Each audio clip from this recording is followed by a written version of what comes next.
Le parfum, c'est le nez, mais c'est aussi les oreilles. Il faut entendre l'histoire. On est des conteurs, on raconte une histoire.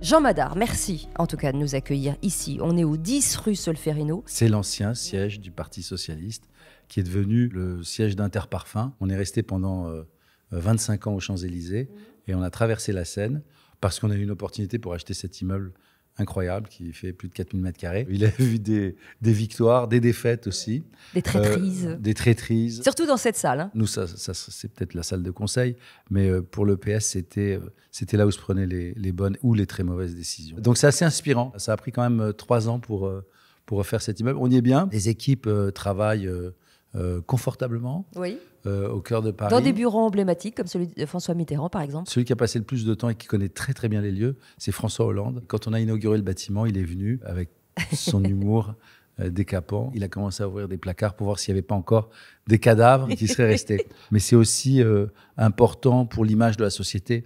On est vraiment une société dans le luxe, à la française. L'excellence.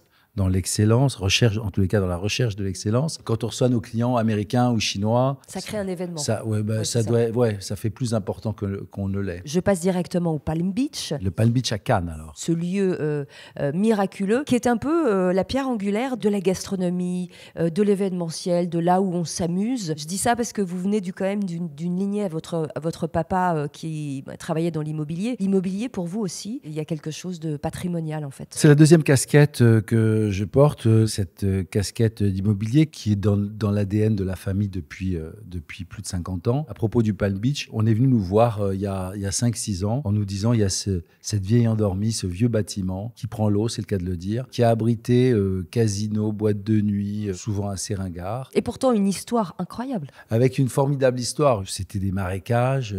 Et puis, il y a un entrepreneur qui vient proposer aux voisins de créer cette extension un peu comme un polder sur la mer dans lequel ils allaient faire de l'entertainment. 100 ans après, le truc est devenu pas aux normes, pas rénové. Et pourtant, c'est un bijou.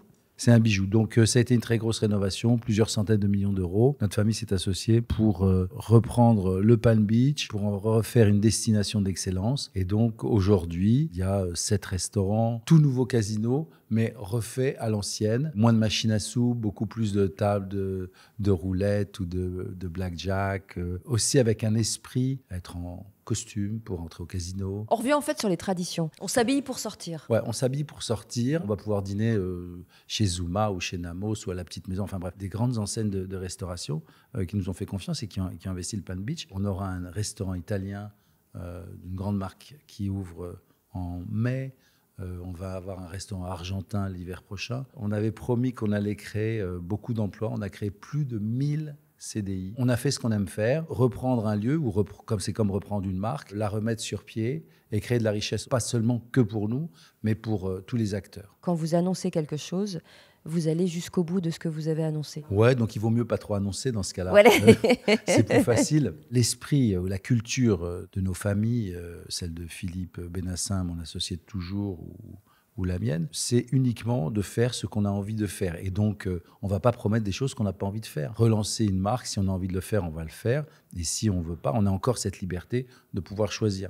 La société, même si elle est cotée aux États-Unis et en France, et qu'on a plein d'actionnaires à qui on doit rendre des comptes, on rend d'abord des comptes à nous-mêmes, puisqu'on est les plus gros actionnaires. Et puis, si ça nous plaît, ça devra plaire aux autres actionnaires. Justement, puisque vous en parlez de Philippe Benassin, c'est d'abord une histoire d'amitié à l'école. Un travail commun, un travail de rendre un devoir fini aujourd'hui en Interparfums. Alors ça, c'est extraordinaire comme histoire. On est à l'ESSEC, Philippe et moi, on partage un cours de marketing et dans lequel on doit choisir un sujet. On décide de travailler pour une marque de vêtements qui avait confié à l'ESSEC l'idée de lancer un parfum. Donc, on rentre à fond dans le sujet. Au bout de 6 mois, on rend cette étude. On se rend compte que c'est très intéressant le parfum parce que ça coûte pas très cher à fabriquer et ça vaut assez cher à la vente. Donc, il y a des marges confortables. Donc, on a proposé à la société qui voulait lancer ce parfum de les fabriquer. Et donc, c'est le début d'Interparfums. C'est le début de l'association avec Philippe. Donc, elle dure depuis plus de 40 ans. Sans jamais de dispute. On n'a pas eu de grandes divergences. On est souvent d'accord et souvent rapidement d'accord. Et si on ne l'est pas, le job, c'est d'essayer de se convaincre. Et quand un de deux ne veut pas, on ne fait pas. Ça marche très bien. Et quand on regarde votre site internet, Jean Madar, on voit tout de suite rapidité et agilité. Rapidité, c'est trop important. Moi, je préfère prendre une mauvaise décision rapidement qu'une bonne décision tardivement. Parce que la mauvaise décision, on va pouvoir gérer. Le temps, ça ne s'achète pas. C'est cette accélération permanente. Qui donne l'énergie. Qui donne l'énergie, oui, qui nous fait rebondir. Oui. Bon, je veux dire, on a eu beaucoup d'échecs. On a lancé des parfums qui n'ont jamais marché. On a eu aussi un parfum qui a très bien marché, c'était Burberry. Et quand ça a très bien marché, Burberry a décidé de nous l'enlever. Ils sont arrivés en 93, ils sont partis 20 ans plus tard. Ouais, 20 ans plus tard. Mais ils représentaient 50% de notre chiffre d'affaires. Donc, si on ne va pas vite... On s'écroule ? Oui, je pense. Ouais. Il faut cette inertie. L'agilité, bien entendu, ça va avec. L'agilité, c'est savoir s'adapter. Un client qui change d'avis souvent, qui ne sait pas trop où il va. Et... Nous, nos clients, c'est en fait les propriétaires des marques, puisqu'Interparfums, pour la plupart de ces marques, est locataire. Nous payons des royalties et nous utilisons les noms. À nous à garder l'énergie, à nous à les ramener sur les rails, à nous à leur dire attention, c'est nous les sachants. Si vous nous avez confié votre marque, c'est peut-être parce qu'on peut vous éviter à faire des choses qu'il ne faut pas faire. Ça marche plutôt bien. Et puis parfois, on ne nous écoute pas. Bon, je ne veux pas dire que c'est parce qu'on ne nous écoute pas que ça ne marche pas. Mais c'est souvent le cas. Ce qui compte, c'est qu'on ait plus de succès que d'échecs. On aime bien faire des analyses post-mortem de ce qui n'a pas marché chez nous, parce que ça nous fait avancer. C'est plus facile de comprendre pourquoi quelque chose n'a pas marché que d'expliquer un succès. Aujourd'hui, vous êtes dans 100 pays dans le monde. C'est une fierté française d'avoir un groupe tel que le vôtre ici. Comment on garde son identité française ? C'est quoi notre identité ou votre identité ? L'identité française, la conserver, c'est indispensable pour nous, même si on est présent, très présent aux États-Unis, par exemple. Le fait qu'on soit français, que la boîte soit d'origine française, c'est un atout supplémentaire. Je pense que beaucoup de gens croient que... on a un petit truc en plus. C'est pour ça d'ailleurs que beaucoup de marques américaines nous ont fait confiance. Coach, Abercrombie, à différents niveaux, du lifestyle ou du prestige, nous ont fait confiance parce que je pense qu'ils pensaient que c'est peut-être mieux de travailler avec des Français que des Américains sur français. ces marques qui sont complètement américaines. Je pense qu'on a un point de vue qui est un peu différent. Sur le luxe, par exemple ? Sur le luxe, absolument. On interprète mieux les marques américaines quand elles sortent des États-Unis. Coach a un positionnement aux US, mais on arrive, nous, à en faire quelque chose de plus désirable encore. J'en ai une autre marque qui est gérée par nous qui s'appelle Guess. Guess a une certaine image aux États-Unis, mais en dehors des US, que ce soit en Allemagne ou en Pologne ou en Chine, on arrive à vendre un rêve, Californie. Des grands noms autour de vous, et j'entends forcément Karl Lagerfeld. Cette relation que vous avez avec ces personnalités, est-ce qu'on peut se parler vrai ? Beaucoup plus vrai qu'avec un directeur de création. D'accord. Certainement. Karl Lagerfeld, c'est Philippe qui gérait la relation avec Karl. Comme c'est son nom qui est sur la bouteille, c'est plus qu'une marque. C'est lui. En 3 coups de crayon, le flacon était décidé. Et surtout, et c'est très très rare pour un créateur, il demandait à Philippe toujours « Mais vous pensez que ça va commercialement, ça vous suffit ? Ça va aller ?» Ce souci permanent de se dire « Non, je ne suis pas seulement créateur, parce qu'il faut aussi que ça se vende. » C'est un point très positif. En fait, on ne se repose pas sur ses lauriers, même quand on s'appelle Karl Lagerfeld. On se remet en question. Non, je pense qu'on a créé des belles choses pour Karl. On continue à faire des belles choses pour d'autres marques, mais c'est vrai que quand c'est le nom du créateur qui est vivant, qui est sur le flacon, ça crée une relation particulière. Le savoir-faire français, aujourd'hui, d'un groupe comme Interparfums, l'aîné, par exemple, tout l'aspect olfactif, c'est quelque chose pour lequel nous sommes aujourd'hui peut-être un peu devant tout le monde. Le jus, donc ce qui est à l'intérieur de la bouteille, c'est très français. L'industrie est considérée comme majoritairement française, même si toutes ces créateurs de parfums sont présents dans plein de villes dans le monde. Donc il y a une mondialisation du goût. Pour nous, en tous les cas, une recherche pour travailler avec des nez qui sont ouverts au monde. En France, on ne fait que 10% de notre chiffre d'affaires. Et il faut que les nez avec qui on bosse comprennent ce qu'une consommatrice à Shanghai a besoin ou ce qu'un consommateur à Mumbai a besoin. Il nous faut une grande connaissance des goûts mondiaux. Quand vous dites des goûts mondiaux, c'est-à-dire qu'en France, on a forcément des jus qui nous correspondent un peu plus et parfois il faut internationaliser ces parfums. C'est ça la difficulté peut-être. On y est très habitué. On sait qu'il y a des notes qui ne vont pas marcher dans certains pays. C'est un positionnement. Parfois, on va décider, parce que le lancement est très lourd et on a besoin d'avoir beaucoup de points de vente qui marchent en même temps, d'avoir des jus plus commerciaux, plus acceptables, moins polarisants. Mais le succès d'un jus, c'est pas le consensus. On fait pas mal de tests consommateurs. C'est souvent un bon signe quand ça teste mal au départ, quand les gens le trouvent difficile à porter. Ça veut dire aussi que ça peut être une signature. Aujourd'hui, les gens ne veulent plus sentir la même chose que tout le monde. Je reviens à la crise Covid qui a été très compliquée pour votre groupe et pour d'autres, bien entendu. Est-ce qu'on envisage l'entreprise, ou en tout cas le groupe, différemment, ou est-ce que finalement on baisse un peu les épaules quand ça tape un peu plus fort? Alors nous, on a eu beaucoup de chance, je veux dire, avec le Covid. Ça nous a permis de nous poser, on avait des croissances fortes. Le Covid arrivant, nos ventes se sont arrêtées quelque temps, elles sont reparties rapidement. Les magasins fermaient, donc les gens ne pouvaient plus acheter de parfums.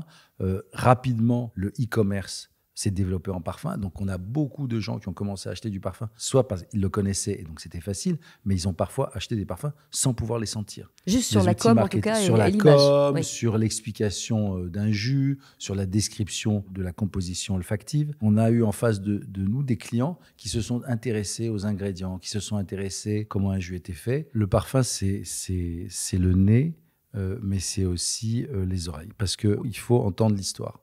On est des conteurs.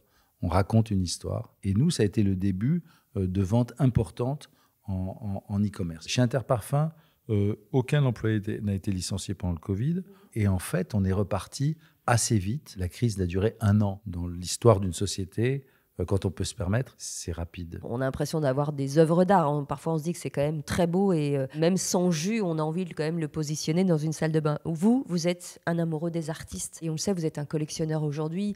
Vous les suivez, vous les rencontrez même parce que vous avez envie de ce lien avec l'artiste que vous aimez. Vous avez commencé, Cécile, à parler de flacons qui sont parfois des objets considérés comme des sculptures, bien sûr, édités à des milliers ou des millions d'exemplaires. Ça fait 40 ans qu'on cherche à faire des beaux objets, des belles formes. Depuis un peu plus d'une dizaine d'années, on a décidé de créer une collection d'art contemporain. On a choisi des artistes qui, par leur histoire, sont à la recherche de formes originales. On a aujourd'hui entre les peintures et les sculptures, quelques milliers d'œuvres. Le point commun de tous les artistes, c'est d'abord des artistes vivants et aussi des gens qu'on a pu rencontrer, avec qui on a pu échanger. Notre passion, Philippe et moi, cette curiosité qu'on a, elle est bien ressentie par les artistes et ils nous le font bien partager. La création, elle est commune on peut être un entrepreneur et parler de création et les artistes vont très bien le comprendre. En montrant les artistes et en montrant ce que vous en faites aujourd'hui, parce qu'en plus,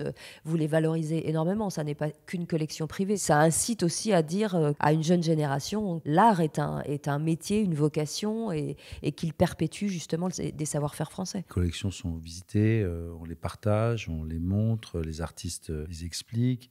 On vient d'installer une œuvre dans la cour de Solferino, une œuvre de Ugo Rondinone. C'est une sculpture en métal qui est un arbre. Oui, c'est un olivier. L'artiste a fait un moule en aluminium sur un olivier qui a plus de 1000 ans. En principe, on aurait dû déterrer, donc tuer l'arbre. Lui, il l'a fait sur l'arbre vivant. C'est un symbole important. C'est l'enracinement. C'est aussi un arbre qui, en 1000 ans, il a vu tellement de choses, du soleil, il a vu des tempêtes, et surtout, il s'est transformé lui-même. Le bois est devenu comme de la pierre, avec l'eau et l'air, c'est devenu, ça s'est silicifié, et c'est cette transformation-là que l'artiste explique bien, et je pense que c'était un beau symbole de mettre à l'entrée l'enracinement, oui. Et d'avoir un peu les pieds sur terre et aussi peut-être les branches dans les nuages.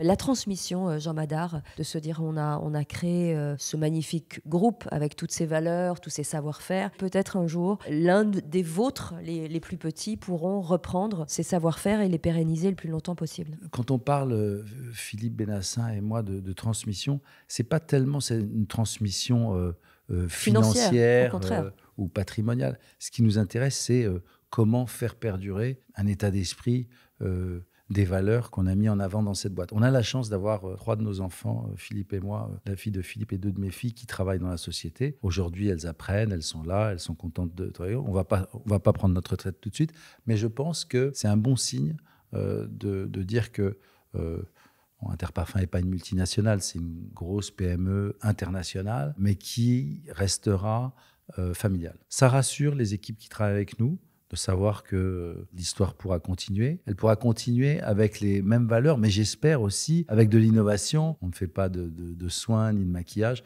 C'est tout à fait des choses qui pourraient être envisagées plus tard. Merci beaucoup, merci, Jean Madar. Merci pour cet entretien. Merci.